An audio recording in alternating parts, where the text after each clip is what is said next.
Floating and learning. Floating enhances learning, recall, and mental concentration. According to scientific study, the greatest amount of learning takes place when the learner is in a state of deep relaxation and mental alertness.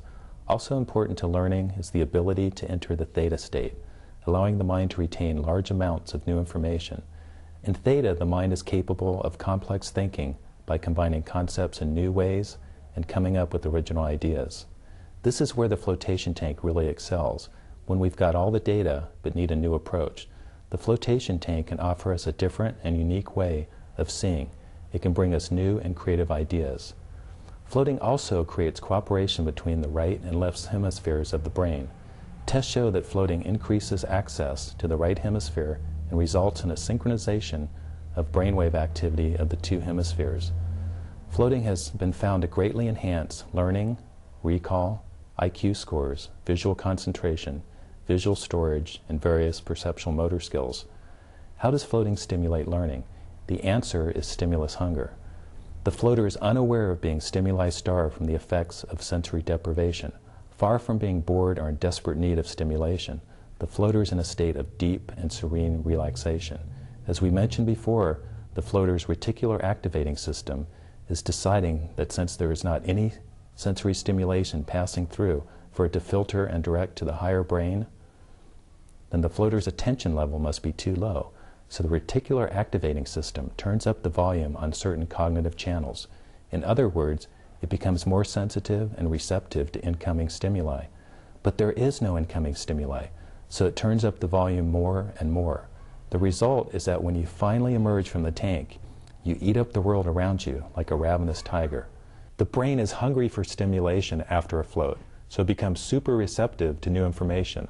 All of your senses are extremely alert and you can focus and concentrate better, as well as retain new material. What's really cool is that these effects last for days. Floating relaxes the body, but it doesn't put the mind to sleep. It wakes it up. It really wakes it up. It turns your mind into a sponge, just like when you were a child and still full of curiosity. The feeling of being relaxed, recharged, and extremely sensitive lasts for days. Many of my floaters tell me that floating makes them look younger, think and work better, and best of all, feel good. Spiritual. Floating brings us in touch with spirit.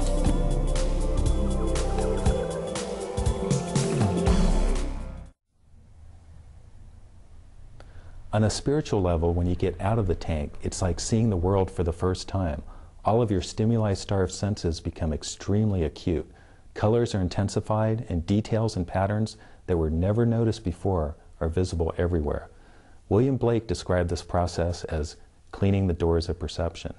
Zen masters talk about seeing the world with the beginner's mind. It's fun to take a long walk after a float, as you really feel connected, like you're part of the world, not just in it. There's no division, no separate identity.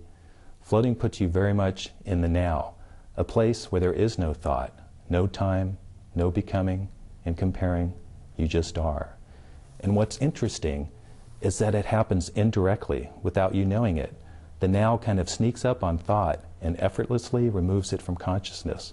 There can't be any effort involved in removing thought, because any direct attempt to try to get rid of thought is still thought trying to maintain its existence. Any attempt is like trying to find the infinite through the finite, or to understand the unknown through the known. Using effort and thought to create peace of mind is as futile as trying to measure the universe with a yardstick. Thought is always limited, mechanical, and repetitive. A clear mind has to happen indirectly because it takes place outside the realm of thought. Floating allows you to effortlessly and indirectly return to your natural self. Meantime, a Normal Heights man claims he has the secret to relaxation inside his own apartment. It's a tank of water. He floats in it. Today, KUSI's Matt Olson did too. It's the thing to do inside this Normal Heights apartment, inside this black enclosure thingamabob. And Charles Spratley's about to do it for the first time.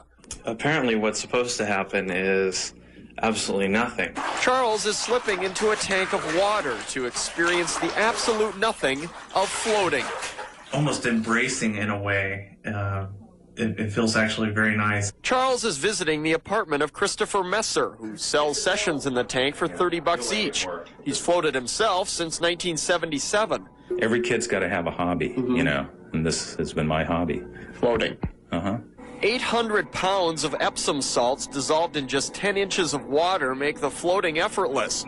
Super salt water, more buoyant than the sea. Your legs drop and everything if you're in the ocean, and that's not what's going on here. You float perfect. You can't help but float. And people go, can you drown? I go, you'd have to get down on all fours and forcibly hold your head in the water to drown in this. And the point to all this floating, rest, relaxation, and recharging via nothing. No stress, courtesy of sensory deprivation. No light, the tank is dark when closed. No sound, floaters can wear earplugs. No feeling, the water is 93.5 degrees, same as skin temperature.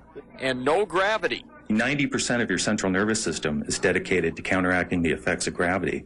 So when that's freed up, you've got all these extra reserves of energy, mental and physical. Your brain's hungry for stimulation. So when you get out, you look at stuff, you look at colors and stuff, and they're much more intense. Most people float nude, but out of respect for the public good, I am not like most people. Christopher claims the tank eases arthritis, heals injuries faster, increases circulation. 20 years from now, they'll be everywhere. And the doctors will go, oh yeah, we knew about that. I found the floating temporarily silenced the voices in my head and made me feel like a precog from Minority Report. And Charles emerged refreshed, praising the whole lot of nothing he experienced in this Normal Heights apartment. This you have nothing. And so the only thing you have is your mind.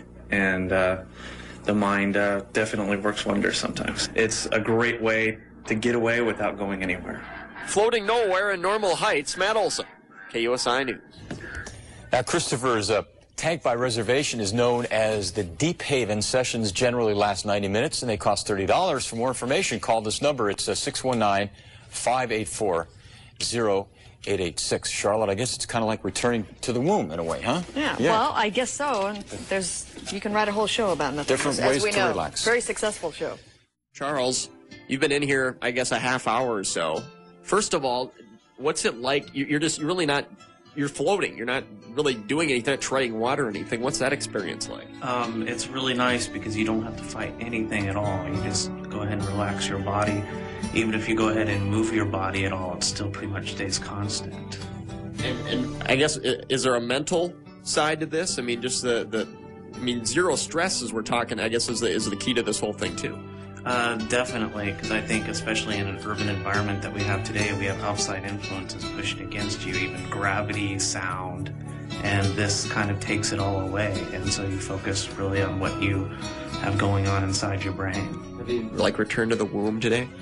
No, I wouldn't go that far, but it feels very, very comforting. This was Charles' first time in the tank.